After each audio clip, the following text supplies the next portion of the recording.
përfaqësues të organizatave. 300 ditët e para të qeverisë Rama, demokratët i kanë cilësuar dështim në fushën e rendit dhe sigurisë publike. Gjatë një tryeze me specialistë të sigurisë dhe deputetë opozitës, u arritën konkluzionin se kriminaliteti në vend të shëritur, ndërsa janë larguar padrejtisht nga detyra punonjës të specializuar të policisë.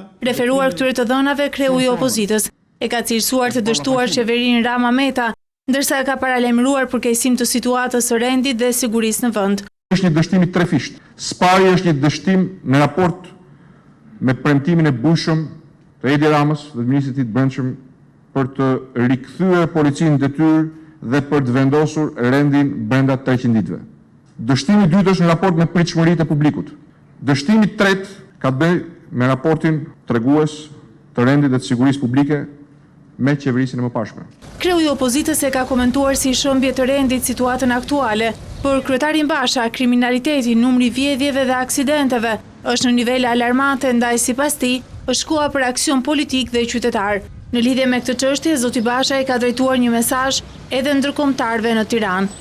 Ky nuk është momenti për të qëndruar larg dhe për të parë punët sekret. Ne kërkojmë dhe duam bashkëpunim me ju për një investim të përbashkët që është sot në kërcënimin më të madh drejt për drejt, për demokracinë, për vlerat, për shtetin ligjor, që është sot në kërcënimin më drejt për drejt të vendosjes një regjimi oligarkik me sfond kriminal dhe mafios. Kreu i opozitës bëri apel për vendosjen e rendit, zbatimin e ligjit të policisë së shtetit dhe kthimin e të larguarve për motive politike nga strukturat e policisë.